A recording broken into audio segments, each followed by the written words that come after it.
प्रथम वंदना गणनाथा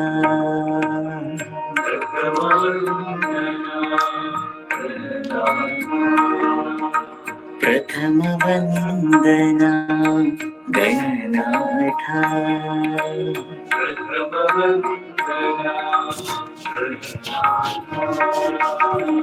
गजवदना जय गणनाथा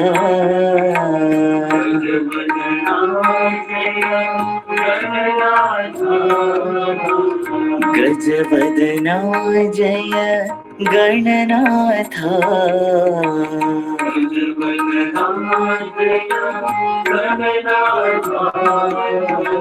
प्रथम वंदना गणनाथा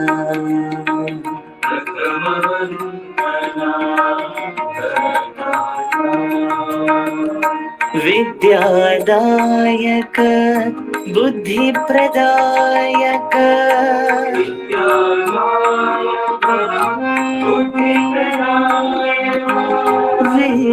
विद्यादायक बुद्धिप्रदायक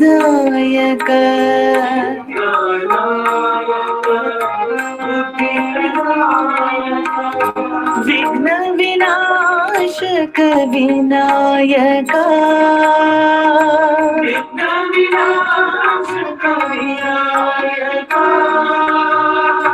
विघ्न विनाशक विनायक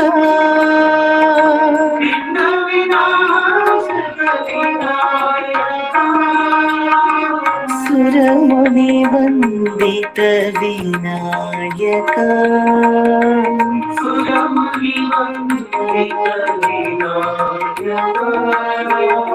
सुरमुनि वंदित विनायक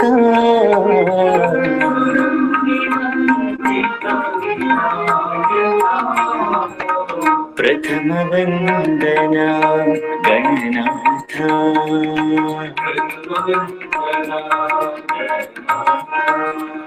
गजवदना जय गणनाथा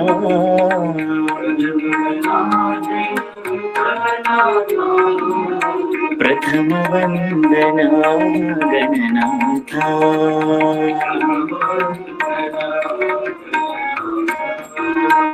विद्यादायक बुद्धिप्रदायक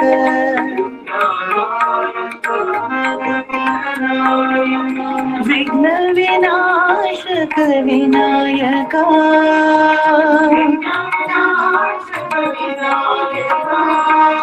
सुरमुनि वंदित विनायक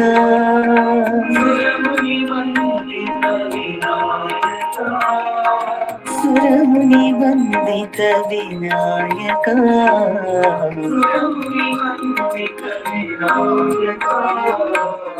प्रथम वंदना गणनाथा।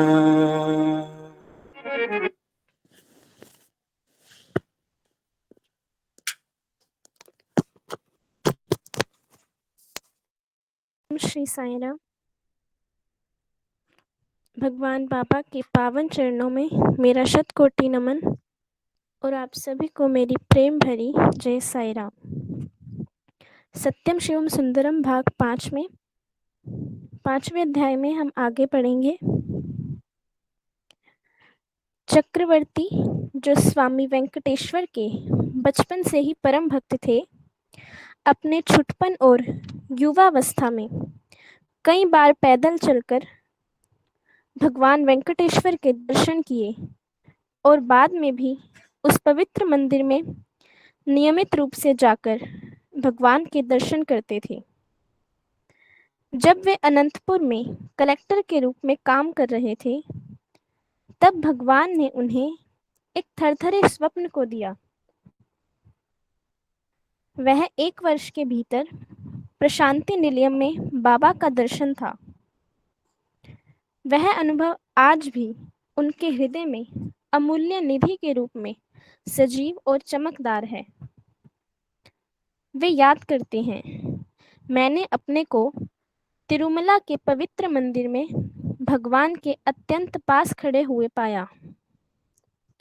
भगवान बाबा भगवान वेंकटेश्वर की मूर्ति से बाहर आए और मधुर वाणी में कहा, देखो मैं यहाँ हूँ। फिर वे मूर्ति में अदृश्य हो गए। ज्यों ही मैं उठा, मुझे आनंद का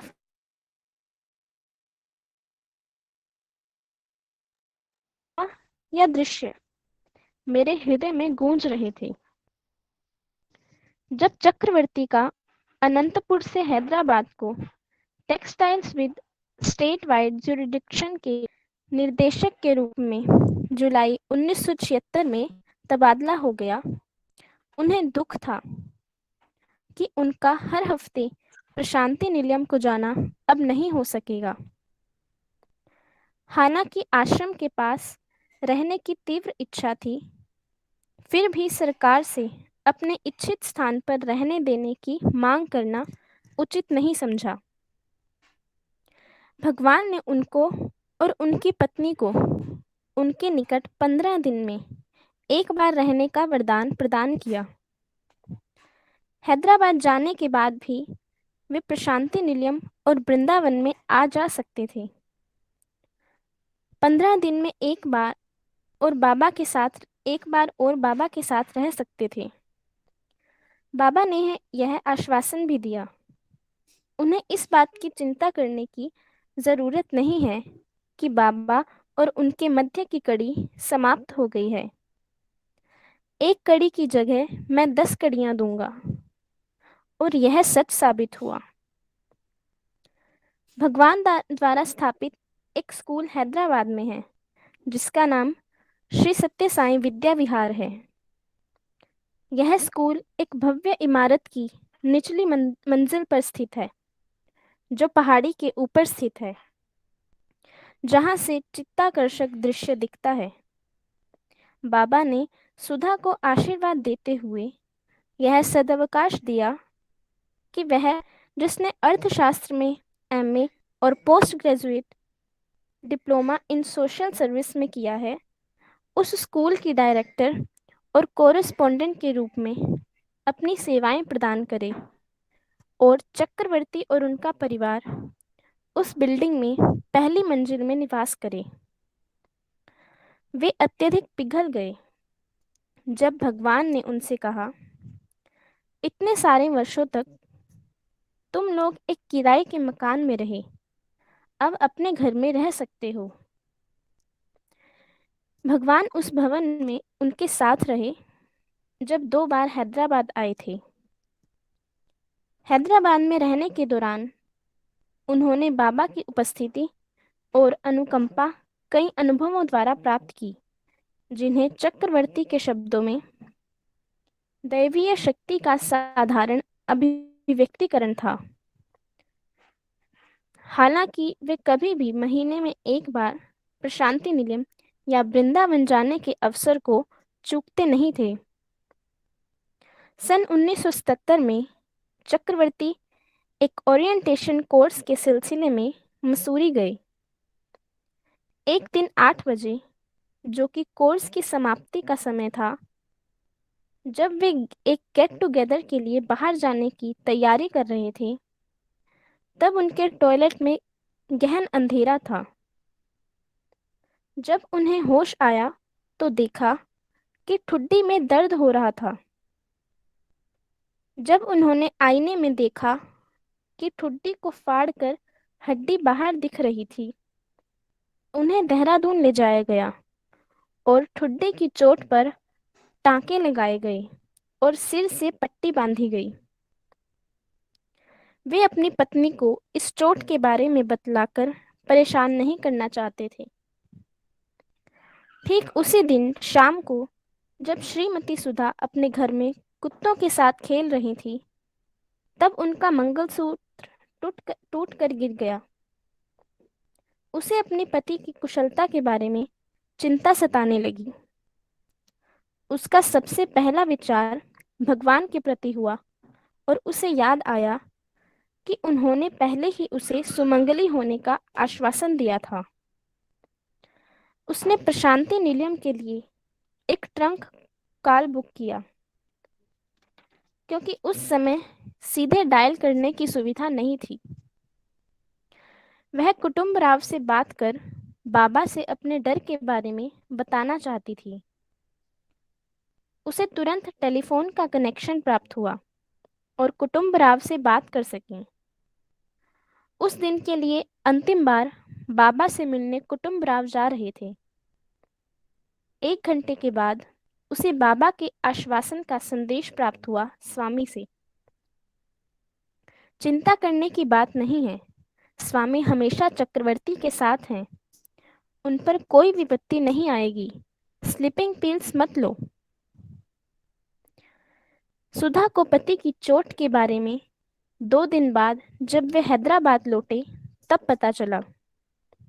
दोनों जने उनकी रक्षा करने वाले बाबा के पास अपनी कृतज्ञता को प्रकट करने के लिए दौड़े चले गए। श्री सत्यमूर्ति, जो श्री सत्य साई ऑर्गेनाइजेशन के अधिकारी थे, दूसरे दिन पुट्टापर्थी गए। मसूरी की उस दुर्घटना के बाद उन्होंने सुधा की प्रार्थना को उसके डर के बारे में बाबा से निवेदन भी किया। बाबा ने बतलाया, जब उसका मंगलसूत्र टूट गया तब उसने न चक्रवर्ती को बुलाया, न माँ के, न संबंधियों को।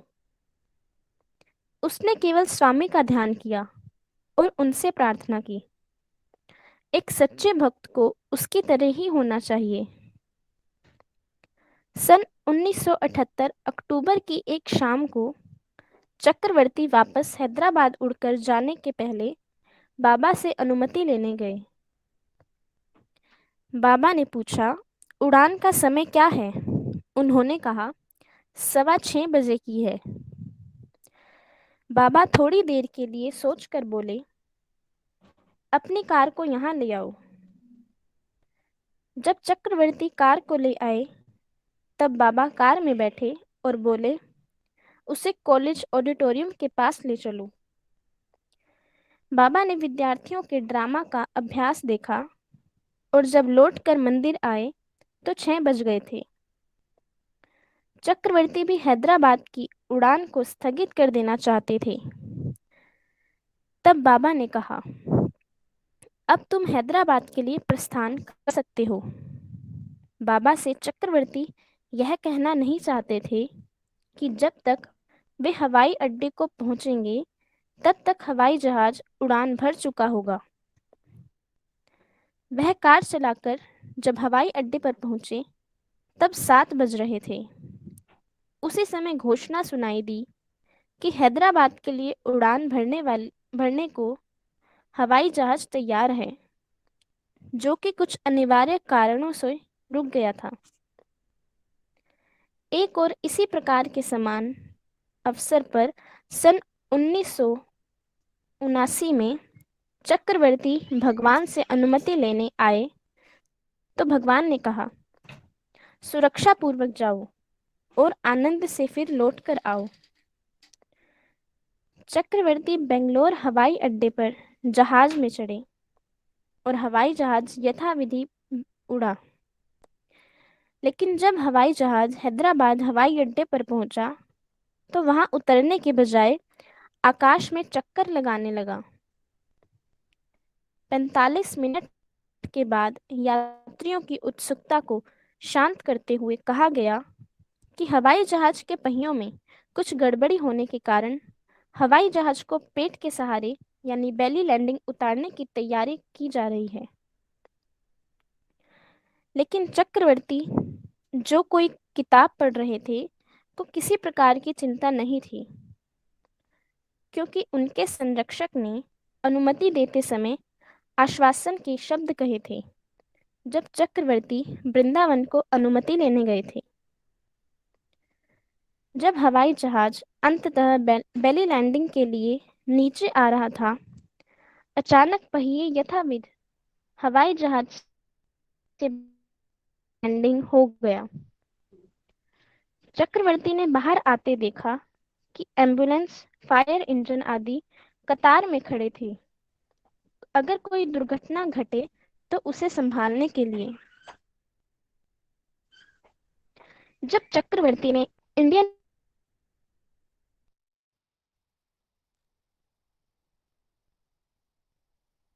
सेक्रेटरी के ओहदे पर थे, उनके मन में एक प्रकार की तीव्र इच्छा थी कि इसके बजाय कि भगवान की सेवा सरकारी नौकरी के माध्यम से करें, क्यों ना प्रत्यक्ष ही किया जाए।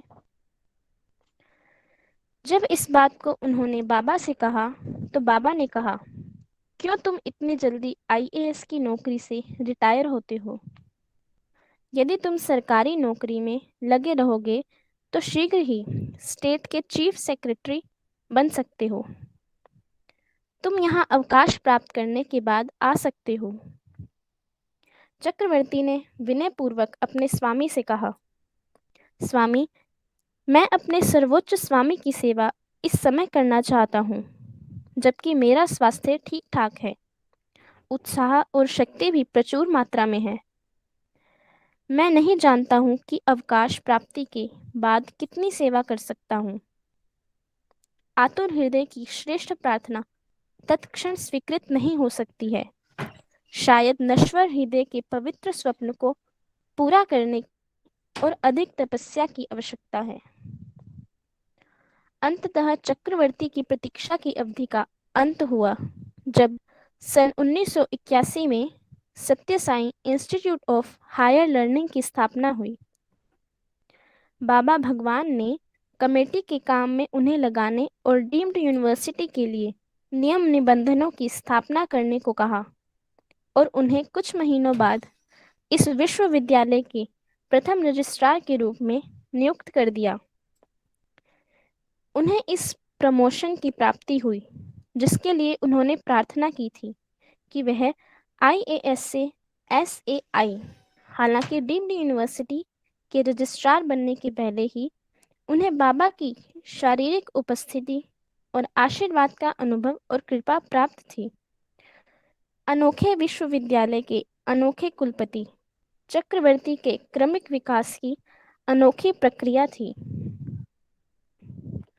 प्रबंधन की अत्यधिक कुशलता के साथ साथ सर्वोच्च आध्यात्मिक ज्ञान का अनोखा मिलाप था चक्रवर्ती का व्यक्तित्व।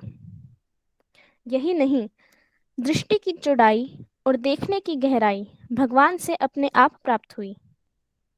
ज्यों ही प्रबंधक ने डर को दूर किया, चक्रवर्ती के ही शब्दों में भगवान को यूनिवर्सिटी के कुलपति के रूप में उन्होंने उनमें क्या देखा, सुनिए। मुझे कमेटी के एक वरिष्ठ सदस्य द्वारा यह सूचित किया गया कि भगवान केवल समारोह के समय मंच पर उपस्थित होने वाले कुलपति मात्र नहीं हैं, अपितु सर्वे सर्वा हैं। यह सत्य है कि मैं भाग्यशाली हूँ कि बाबा के साथ काम करने का सुनहरा और अपूर्व मौका मुझे प्राप्त हुआ। बाबा के बारे में यह सच है कि वे अत्यंत ही शक्तिशाली क्रियाशील कुलपति हैं इस विश्वविद्यालय के। कुलपति ने मुझे समारोह में पहले जाने वाले ड्रेस को उपकुलपति, रजिस्ट्रार, ट्रस्ट के सदस्यों और एकेडमिक काउंसिल के सदस्यों के लिए तैयार कर देने के लिए कहा, वह भी एक हफ्ते के अंदर ही। उन्होंने स्वयं निर्देश दिए कि समारोह के जुलूस में रजिस्ट्रार को गदा धारण करना होगा। दीक्षांत समारोह के अवसर पर उनकी दृष्टि से कोई भी बात शेष बची नहीं रही। आने वाले दीक्षांत समारोह के उद्घाटन के लिए उनका उत्साह, उनका ध्यान असीमित था। जुलूस का ऑर्डर, एक के बाद एक का नियम पूर्वक जाना, बैठने के लिए सिटिंग अरेंजमेंट, मंच पर आप किसी बात को कहिए, वे वहां तैयार मिलेंगे। वे वहां तत्काल अपने आप मार्गदर्शन के लिए उपस्थित रहेंगे। बिना चूके। गवर्निंग बॉडी के मीटिंग्स को उन्होंने आशीर्वाद दिया। कई अवसरों पर स्वयं उपस्थित होकर एकेडमिक काउंसिल को भी आशीर्वाद दिया। मेरी याद में दो दृश्य अभी भी ताजे हैं। पहला आव भगत का अभूतपूर्व प्रबंध और दूसरा सावधानीपूर्वक कार्य संचालन की जिम्मेदारी को पूरा करना। उनकी मीटिंग में उपस्थित ही महान आनंद का विषय था। वे गणमान्य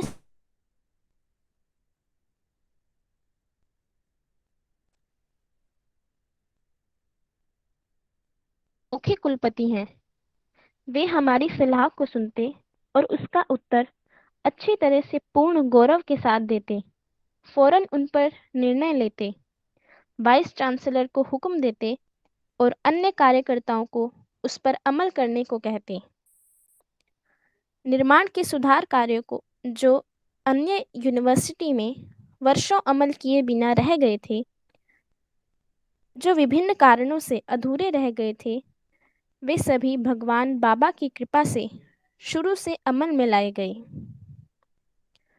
कुलपति इस बारे में बहुत ही विनिश्चित थे कि विद्यार्थियों को उनकी शिक्षा से अधिक लाभ प्राप्त हो। यह बहुत ही आश्चर्य की बात है कि अधिक उम्र के बावजूद उपकुलपति अनेक सुधार के विचारों से भरे हुए थे। इन सबसे ऊपर कुलपति ने डॉक्टर V.K. गोकाक को उन विचारों को अमल करने का पूर्ण अधिकार प्रदान कर दिया था। हमने सभी प्रस्ताव उत्साह से जमा कर दिए। कुलपति ने और अधिक उत्साह से उनके लिए स्वीकृति प्रदान की। आर्थिक नियंत्रण के रूप में कुलपति अद्वितीय थे। उन्हें पता था कि कहाँ धन को लगाने से व्यर्थ होगा।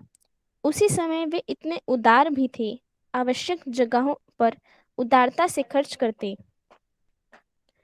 उनका अनोखा मेल खर्च और बचाने का यह था कि धन का दुरुपयोग करना बड़ी बुराई है। भगवान बाबा इन सबसे ऊपर खर्च किए धन का हिसाब किताब रखने के लिए जोर दिया करते थे। उनके विचार से दया होनी चाहिए पर विलासिता नहीं, सुंदरता होनी चाहिए किंतु सरलता के साथ। कुलपति ने यह नियम बना दिया पॉलिसी गाइडलाइन के रूप में कि यूनिवर्सिटी को फंड उनके ट्रस्ट से मिलेगा और केवल विकास के लिए सहायता यूजीसी से लिया जाएगा, लेकिन कोई भी ग्रांट सरकार से नहीं लिया जाएगा। एकेडमिक ऑटोनॉमी के लिए आर्थिक ऑटोनॉमी अनिवार्य है। शिक्षा में श्रेष्ठ होना ही भगवान के अनुसार काफी नहीं है। वे उन विद्यार्थियों को चेतावनी देते हैं जो अनुशासनहीन होते हैं और उनसे बताते हैं कि उन्हें अनेकों अंकों से कोई मतलब नहीं है। उन्हें उनके अंकों से कोई मतलब नहीं है, लेकिन उनके प्रति किए गए रिमार्क से असंतुष्ट हैं। वे उन लड़कों के बारे में उल्लेख करते हैं जिन्हें एक एकेडमिक पढ़ाई में अच्छे अंक भले ही ना मिले हों, पर बाबा के निर्देशों और अनुशासन का पालन करते हैं। यह सब विद्यार्थियों में जीवन के प्रति उचित दृष्टिकोण का विकास करने के लिए ही है। इसके लिए दुलारना और चींटी काटना जब और जहां आवश्यक हो अधिक प्रभावशाली साबित हो सकता है। यह कार्य वे विद्यार्थियों और अध्यापकों के लिए प्रयोग करते हैं। बाबा इसे मक्खन और छड़ी का इलाज कहते हैं। वे एक ऐसे कुलपति हैं जिनका जीवन एक आदर्श के रूप में परिगणित कर सकते हैं और शाश्वत उपदेशों का शक्तिशाली प्रयोग उनके विद्यार्थियों और संकाय के सदस्यों को विश्वविद्यालय में उनकी भूमिका को सही तरह से निभाने में सहायक होता है। विद्यार्थियों की सृजनात्मक निपुणता को उनके द्वारा अच्छी तरह से पुष्ट किया जाता है और विद्यार्थियों को हमेशा उन गुणों को सृजनात्मक रूप में प्रयोग में लाते देखा है जिससे वे अपने को कुलपति की दृष्टि में ऊंचा उठा सकें।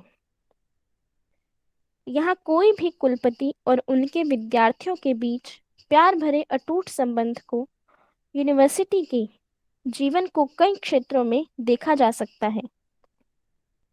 इस प्रकार चक्र घूमता रहता है। आज यूनिवर्सिटी में और कल विश्व में, आज आज वे विश्वविद्यालय के कुलपति से जुड़े हैं और कल वे विश्व के कुलपति से जुड़ जाएंगे। यह बंधन दृढ़ बंधन है, इस जीवन में और अगले आने वाले जन्मों में भी। कुलपति की सभी शिक्षाएं उनके विश्व प्रेम की अपने आप निकली अभिव्यक्ति हैं।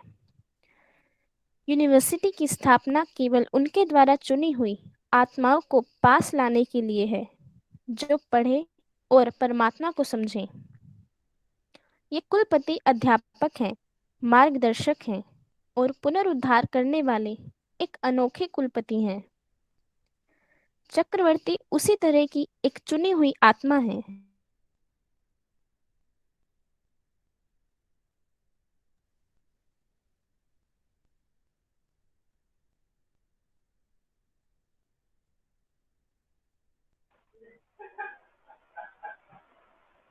हाँ वसुंधरा, आवाज नहीं आ रही बेटा।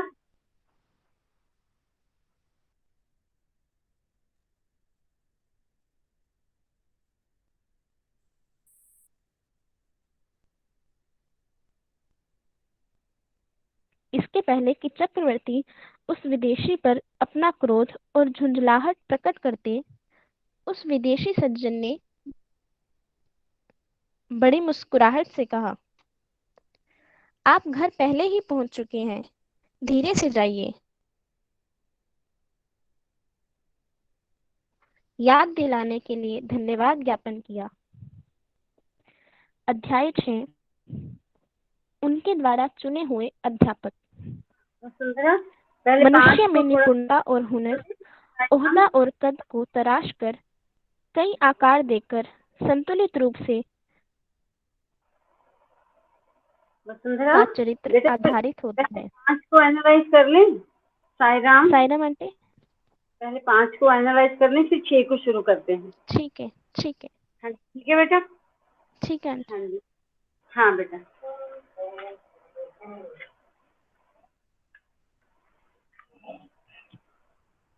साईराम डॉक्टर साहब, डॉक्टर अमर सिंह जी हमारे मध्य में हैं। मैं उनसे रिक्वेस्ट करती हूँ कि आज के ये जो आज पढ़ा है जितना सा, थोड़ा सा शॉर्ट में हमें संक्षेप में बताएं। हाँ जी, साईराम डॉक्टर साहब। साईराम,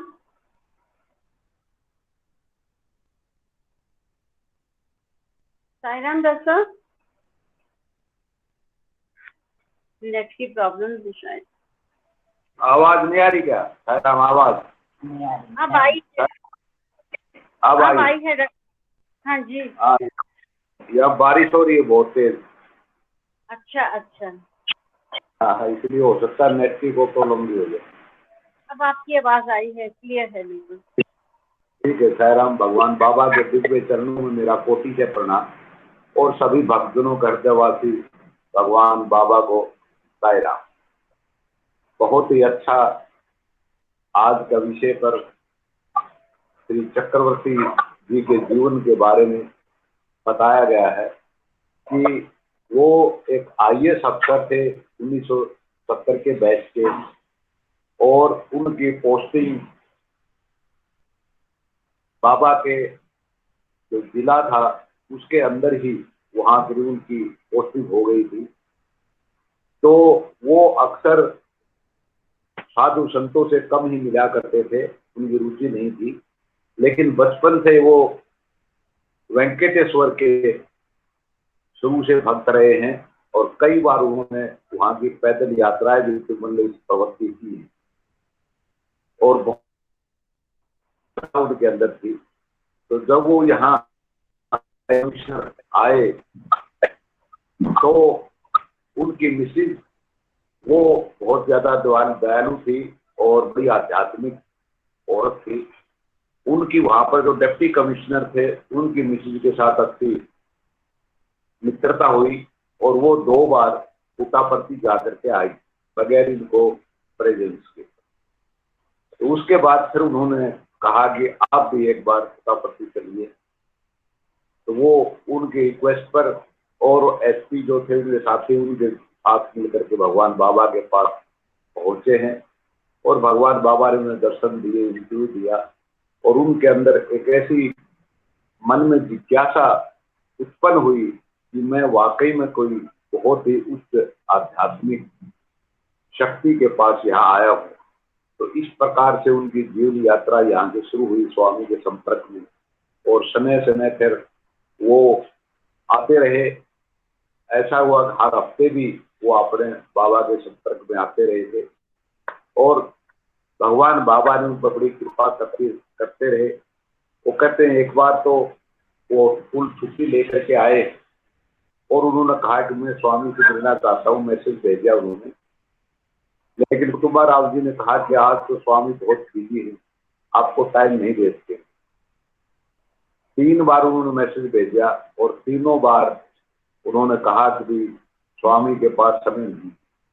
पता नहीं भगवान बाबा अपने डिवोटी की परीक्षा शायद ले रहे थे कि कितनी सहन शक्ति है इनके अंदर, कितनी जिज्ञासा है, कितनी मन में इच्छा है मिलने की। लेकिन उसके बाद फिर कुटुंबा राव ने मैसेज भेजा कि स्वामी ने आपको बुलाया है और फिर वो दौड़े हुए स्वामी से मिले और फिर स्वामी ने उनकी बातें सुनी और बहुत ही उनको आश्वासन दिया। तो इस प्रकार कुछ समय के बाद उनका वहां से ट्रांसफर हैदराबाद में हुआ। हैदराबाद में जब वो गए टेक्सटाइल के अंदर सेक्रेटरी के रूप में, तो उनका दिल बड़ा दुखी हुआ कि मैं यहाँ से तो हर हफ्ता स्वामी के दर्शनों के लिए आ जाया करता था, लेकिन अब तो ये संभव भी नहीं होगा।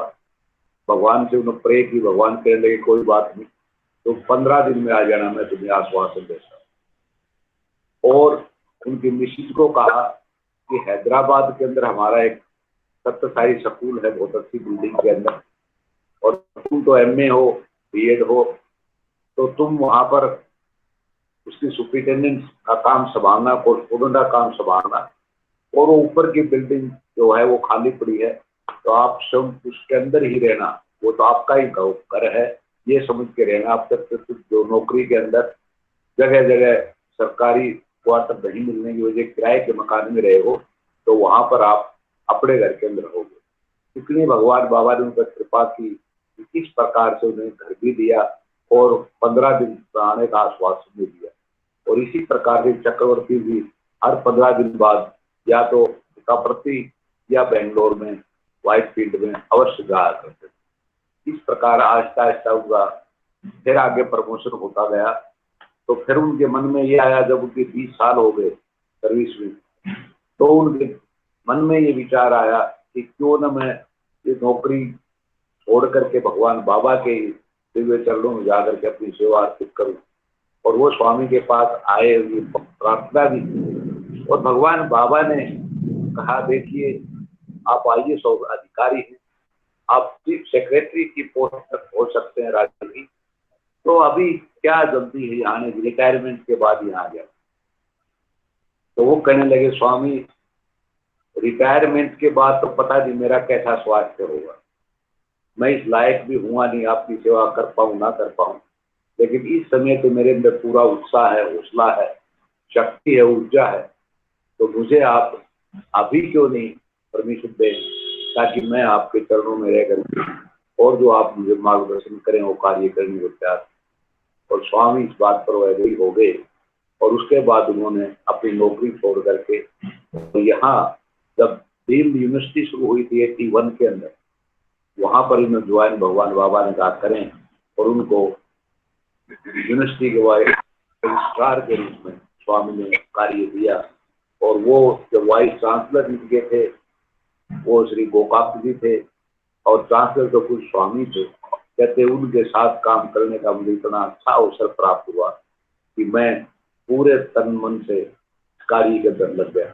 और एक दृष्टांत तो और भी बताते हैं कि आने से पहले मुझे एक बार स्वप्न में ऐसा भगवान ने साक्षात दिखाया कि मैं तो वेंकटेश्वर को मानता था, वहां हर बार जाया भी करता था, तो स्वप्न में मुझे ऐसा दृश्य दिखाई दिया कि मैं वेंकटेश स्वामी हुआ हूँ और उनकी मूर्ति से भगवान बाबा प्रकट हुए और मेरी तरफ देख कहते हैं कि मैं यहीं पर रहता हूँ, चिंता करने की कोई जरूरत नहीं, और फिर उसके मूर्ति के अंदर ही समा गए। तो ये भगवान बाबा ने ये दिखाया था कि जिसे तू मानता है बचपन से, मैं वही हूँ, कोई और अंतर नहीं है।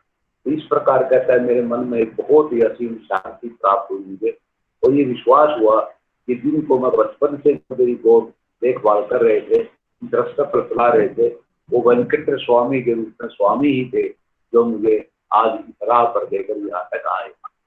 और उसके बाद फिर उन्होंने बहुत अच्छा वहाँ कार्य किया, जैसे जैसे भगवान बाबा ने डायरेक्शन दी, और बहुत अच्छी टीम थी, जो कि गोपाक साहब वो खुद बहुत उच्च कोटि के विद्वान भी थे और बहुत एक्सपीरियंस था उनके पास, यूनिवर्सिटी के वाइस चांसलर रहे थे, डायरेक्टर रहे थे। और ये ने फिर बाबा ने कहा कि इसका तुम सारे के सारे नियम बनाओ यूनिवर्सिटी के जितने भी हैं, और मेरा लक्ष्य यही है कि मेरे बच्चे बहुत उच्च क्वालिटी के मनुष्य बने।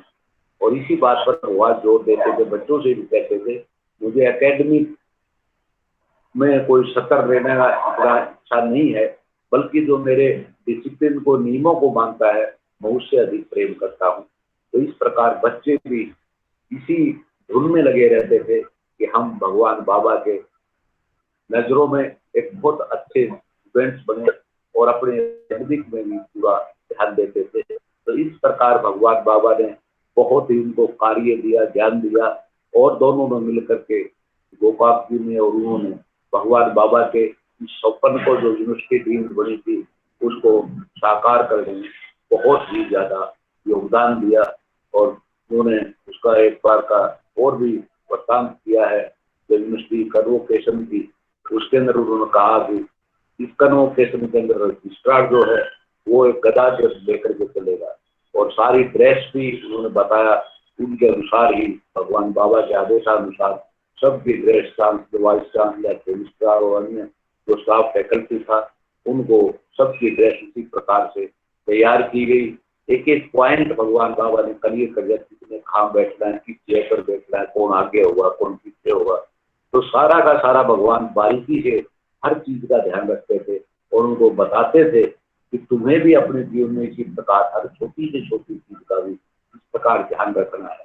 पैसे के बारे में भगवान बाबा ने कहा था कि कहीं भी एक पैसा भी वेस्ट नहीं होना चाहिए, और उसके लिए भी एक स्पेशल डिपार्टमेंट होना चाहिए जो यहाँ हर प्रकार के खर्चे का ध्यान रखे। यह भी स्वामी ने कहा कि सिर्फ सारा जो खर्चा यूनिवर्सिटी का वो हमने अपना जो यहाँ का ट्रस्ट है वो बियर करेगा, सिर्फ यूजीसी ग्रांट देना है, गवर्नमेंट से हमें कोई हेल्प नहीं देनी है, क्योंकि ये सारा का सारा कार्य ट्रस्ट ने करना। हम ये चाहते थे, दिखाना चाहते थे कि बगैर सरकारी मदद के भी कितनी बड़ी यूनिवर्सिटी को संचालन किया जा सकता है, और कितने उच्च क्वालिटी के शिक्षक यहाँ से बढ़ करके निकलेंगे, जिनका बहुत उच्च चरित्र भी होगा, उनके अंदर सेवा की भावना भी होगी, और उनके अंदर नए नए विचार और नए नए प्लानिंग बनाने की एक उनके अंदर दिमाग भी होगा, बुद्धि भी होगी, ज्ञान भी होगा। तो इस प्रकार भगवान बाबा ने एक एक को चुन चुन करके यूनिवर्सिटी बाबा ने कहा इसलिए की थी कि जिनको मैं चाहता हूँ कागज देना, उनको यहाँ पर यूनिवर्सिटी के अंदर उच्च क्वालिटी का, उच्च तरीके का कार्य देश की और उनकी सेवाएं यहाँ प्राप्त कर। तो ये ब्रीफ में मैं आपको बताना चाहता था। अब आगे बढ़ेंगे, आप जो आपके सिस्टम है आपने और बताना चाहते हैं। साई राम जी। जी साई राम, आपने सब कुछ बिल्कुल स्पष्ट बता दिया। बस संक्षेप में हम ये कहेंगे कि स्वामी ने जो यूनिवर्सिटी, स्कूल इत्यादि, यहाँ पे विशेष रूप से यूनिवर्सिटी की बात ही हो रही है, तो स्वामी ने जो ये यूनिवर्सिटी एस्टैब्लिश की, उनका एकमात्र लक्ष्य था कि एक तो पूरे विश्व में ही, हम कहेंगे भारतवर्ष में ही नहीं, विश्व में वो एक ऐसा उदाहरण रख सके, एक ऐसी यूनिवर्सिटी के रूप में कि जहां बच्चे मूल्यपरक शिक्षा को ग्रहण करते हुए और अपनी शिक्षा को भी किस प्रकार से संपन्न करते हैं। यही एकमात्र फर्क है। आज भी बहुत अंतर है अन्य यूनिवर्सिटीज का और बाबा की यूनिवर्सिटीज का, जिनको सारा सिलेबस इत्यादि जो वो तो करवाना ही होता है अपने अपने विषय के अनुसार, लेकिन उसके अतिरिक्त एक एक ऐसे व्यक्तित्व के रूप में बच्चे वहां से निकलते हैं जो जिसको हम कह सकते हैं होलिस्टिक अप्रोच, पूर्ण व्यक्तित्व। बच्चे सद्गुणों से भरपूर, ज्ञान से भरपूर होकर उस यूनिवर्सिटी से निकलते हैं और उनका व्यक्तित्व भी एक अलग व्यक्तित्व होता है जो अन्य विद्यार्थियों से हम उसकी कोई तुलना नहीं कर सकते। यही स्वामी का उद्देश्य था और स्वामी ने इसको स्पष्ट भी किया। ये सिंगल इन्वर्टेड कॉमा में लिखा है कुलपति की, क्योंकि स्वामी चांसलर थे इस यूनिवर्सिटी के, तो कुलपति की सभी शिक्षाएं उनके विश्व प्रेम की अपने आप निकली प्रकट हुई अभिव्यक्ति है। सभी शिक्षाएं यूनिवर्सिटी की स्थापना केवल उनके द्वारा चुनी हुई आत्माओं को पास लाने के लिए है जो पढ़ें और परमात्मा को समझें। ये कुलपति अध्यापक हैं, मार्गदर्शक हैं और पुनरुद्धार करने वाले एक अनोखे कुलपति हैं। और ये तो सच है कि जो बच्चे यहाँ आते हैं पढ़ने के लिए, हम उस दिन भी बात कर रहे थे कि वे कोई साधारण बच्चे तो है नहीं, वे कोई पुण्य आत्माएं हैं जिनका पूर्व जन्मों में जिनकी साधना अधूरी रह गई है या जिनकी बस साधना पूरी ही होने वाली थी और इस जन्म में वे दिव्य आत्माएं स्वयं भगवान के सानिध्य में अपनी साधना को पूरा करते हुए अपनी शिक्षा को भी प्राप्त कर रही हैं। यही भगवान का एकमात्र लक्ष्य था इस यूनिवर्सिटी को स्थापित करने का, और आज तक भी ये यूनिवर्सिटी भगवान की अनन्य कृपा से अपने लक्ष्य की ओर निरंतर अग्रसर हो रही है। अभी तो टाइम है। हाँ वसुंधरा बेटा, आप आगे पढ़ो चैप्टर 6 को, उनके द्वारा चुने हुए अध्यापक। ठीक है आंटी। उनके द्वारा चुने हुए अध्यापक। मनुष्य में निपुणता और हुनर, अहोदा और कद को तराशकर कई आकार देकर संतुलित रूप से गुणवत्ता पूर्वक तैयार करने में अध्यापकों का चरित्र आधारित होता है। भगवान बाबा ने इस बात को स्पष्ट किया जो अध्यापकों के भी अध्यापक हैं विद्या वाहिनी में।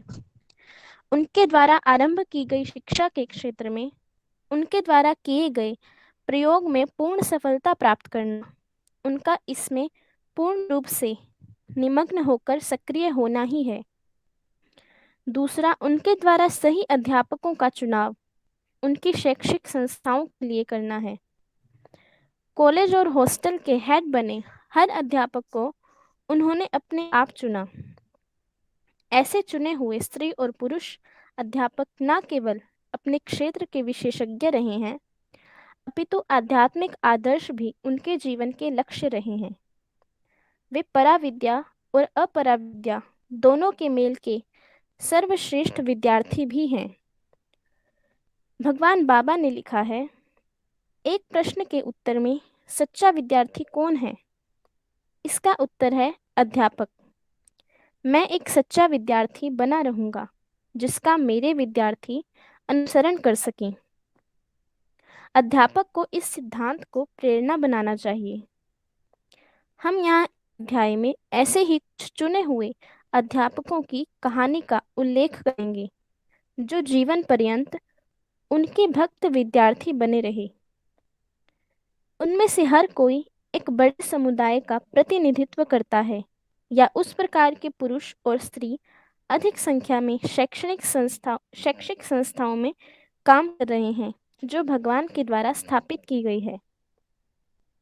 प्रोफेसर एच सुंदर राव पहली बार बाबा को देखने के लिए सन 1960 में गए। हालांकि उन्होंने सन 1940 में पुट्टापर्थी के चमत्कारी बालक के रूप में सुन रखा था। एनी बेसेंट के प्रति पूज्य भाव के कारण उनका आध्यात्मिकता की ओर झुकाव पैदा हुआ। उनके द्वारा चलाई गई थियोसॉफिकल मूवमेंट के कारण यह अंग्रेजी साहित्य का होशियार अपने जन्म स्थान मंगलोर शहर से मदनपल्ली, जो 500 किलोमीटर की दूरी पर है, जो कि जिड्डू कृष्णमूर्ति के जन्म स्थान के रूप में प्रसिद्ध है, चला गया। उन्होंने वहां के बेसेंट थियोसॉफिकल कॉलेज में लगभग 20 वर्ष तक, यानी 1949 तक, अंग्रेजी साहित्य का अध्यापन किया। वे अपने विद्यार्थियों में बहुत लोकप्रिय थे और उन्हें वे लोग शेक्सपियर सुंदर राव के नाम से बुलाते थे, क्योंकि वे कक्षा में शेक्सपियर के नाटकों के पात्रों की भूमिकाएं नाटकीय ढंग से अभिनीत करते हुए पढ़ाते थे। मदनपल्ली से पुट्टापर्थी 80 किलोमीटर की दूरी पर स्थित है।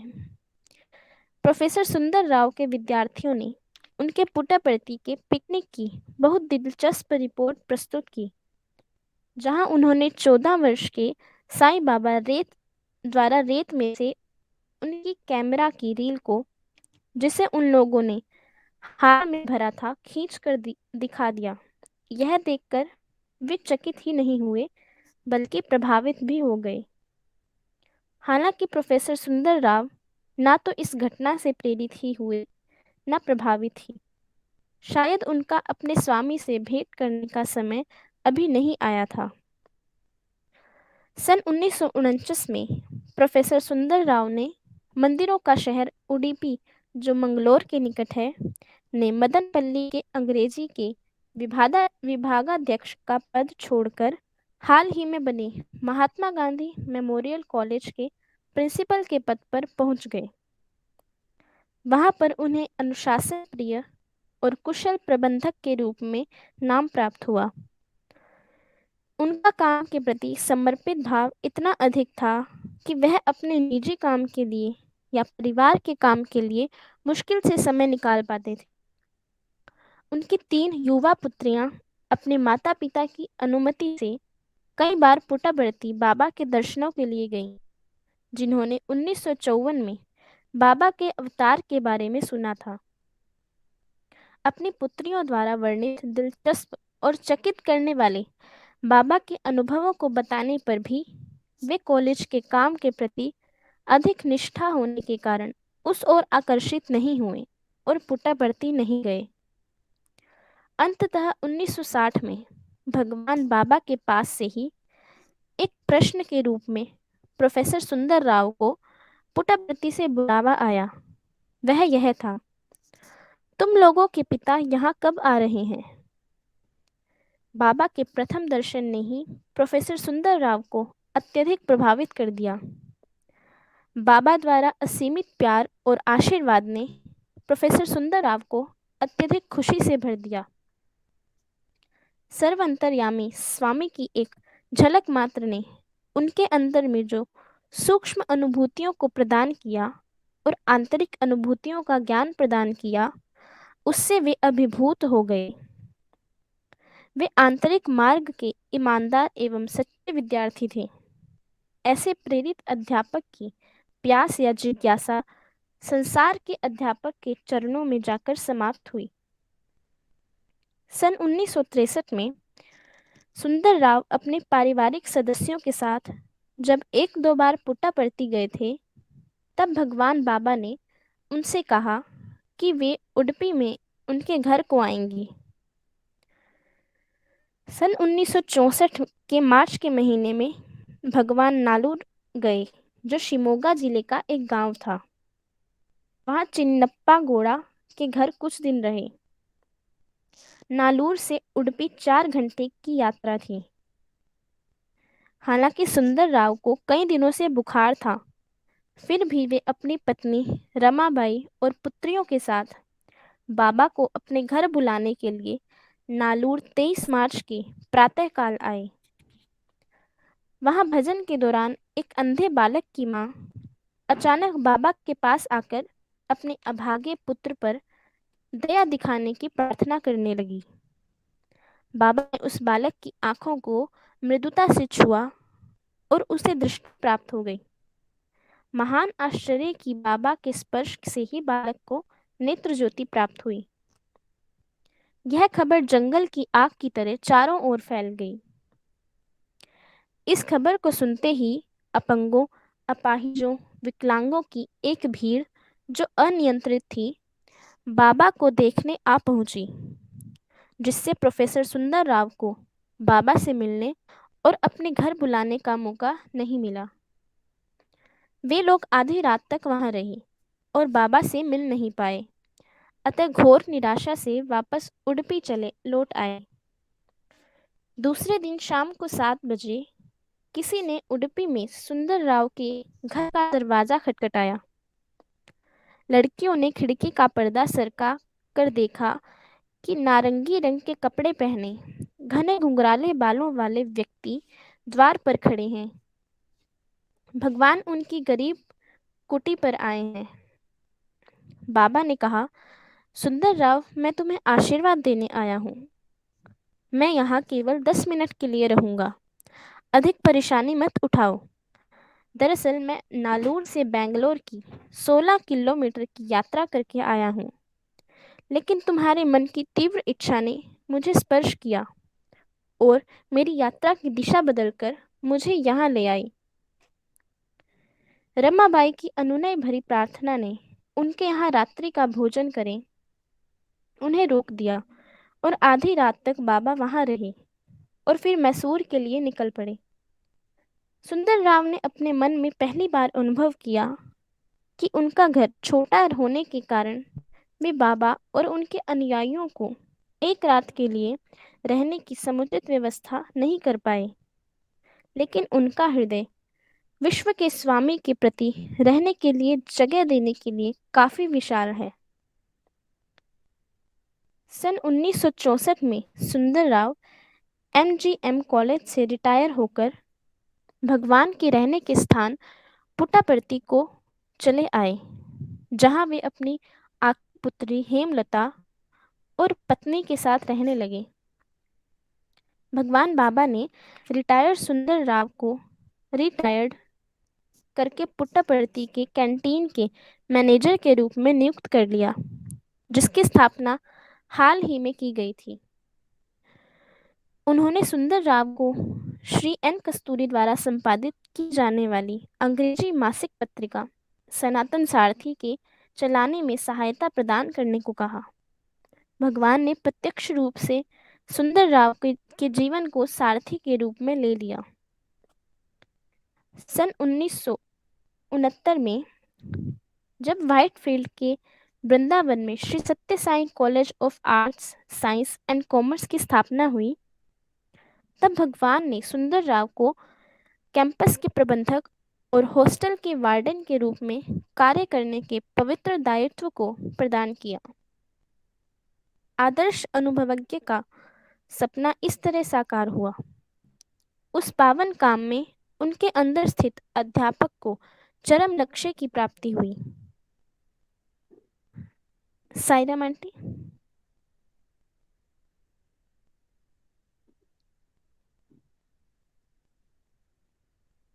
साईराम आंटी। बेटा अब तो एनालाइज नहीं करेंगे, 2-3 मिनट और पढ़ लो। ठीक है। ठीक है, हाँ ठीक है बेटा। सन 1974 की शाम को सुंदर राव को माइल्ड फेशियल स्ट्रोक हुआ। उन्हें पूर्ण विश्राम करने की सलाह दी गई। उनकी व्याकुल पत्नी ने बाबा से प्रार्थना की कि वे उनके घर आएं और उनके पति को आशीर्वाद दें, जो कि आश्रम के प्रवेश द्वार पर ही था। एक शाम को भक्तों को दर्शन देने के बाद बाबा सुंदर राव के घर तक पैदल आए। रास्ते में उन्होंने विद्यार्थियों द्वारा दिए गए पकोड़ों की प्लेट से एक पकोड़ा उठा लिया। बाबा ने पकोड़ा पकड़े हाथ को सुंदर राव की ओर बढ़ाया। जो ही सुंदर राव ने उसे लेने के लिए अपने हाथ को बढ़ाया, उन्होंने मजाकिया लहजे में उसे अपने मुंह में डाल लिया। रमाबाई आश्चर्य से कह उठी, साईराम। सुंदर राव हंसने के सिवा वह भी बड़ी कठिनाई से ही कुछ नहीं कर सके। भगवान ने रमाबाई से कहा, घबराने की बात नहीं है, बहुत ही कम समय में वे ठीक हो जाएंगे। तब उन्होंने एक गरम पकोड़े की सृष्टि की और उसे सुंदर राव को देकर खाने को कहा। सुंदर राव खाने को खाने को झिझक रहे थे। तब उन्होंने सुंदर राव को धमकाया, अगर तुम नहीं खाओगे तो मैं खा लूंगा। भगवान ने उनसे कहा कि दूसरे दिन वे विद्यार्थियों को मंदिर में सेवा के बारे में बतलाएं।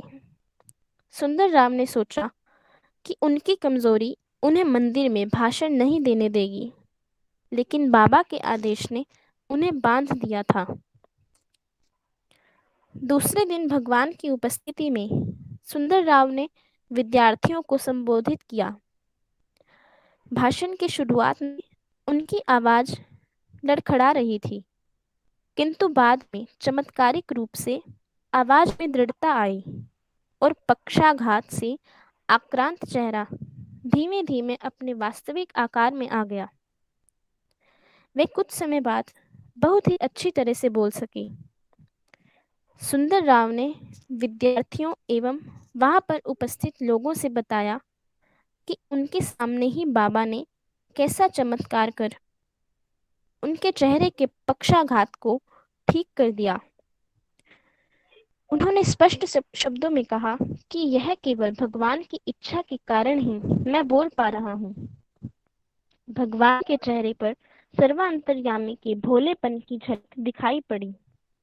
हाँ, साई राम बेटा, बस हो वृंदावन गया। में रहने के समय साई राम बेटा, बस हो गया। सुंदर राव को भगवान जहाँ भी जाए साई राम सुंदर, साइन बस हो गया बेटा। Sign thank you, thank you. भगवान की बड़ी सुंदर लीला का पाठ किया। सुंदर राव के माध्यम से भगवान ने अपनी दिव्य लीला हमें कैसे दिखाई है। सांसारिक रूप से जिसे हम स्वीकार नहीं करते, लेकिन भगवान की दिव्य लीला वो इतनी दिव्य होती है कि कुछ भी कर सकती है। सुंदर राव को स्वयं सृजित करके एक पकौड़े से ठीक कर दिया, जबकि उसकी सांसारिक बुद्धि ने कहा होगा कि नहीं, ये खाना नहीं है, लेकिन भगवान ने कहा तुम नहीं खाओगे तो मैं खा लूंगा। और कैसे, और साथ में ये भी आदेश कि तुम्हें कैसे विद्यार्थियों को संबोधित करना है। और जब वो संबोधन कर रहे थे तो उन्हें कुछ वीकनेस की आभास हुआ, कमजोरी का, लेकिन फिर धीरे धीरे वो कमजोरी किसी तरह से बस दूर हो गई। ये है स्वामी की दिव्य लीला, जो सर्वांतर्यामी है। हर एक शरीर में आत्मा रूप में विराजमान है और हर एक शरीर को वो स्वास्थ्य प्रदान करने वाले, प्रेरणा देने वाले, सभी कुछ प्रदान करने वाले हैं। ये भगवान की लीला से बिल्कुल स्पष्ट हो जाता है। ओम साई राम।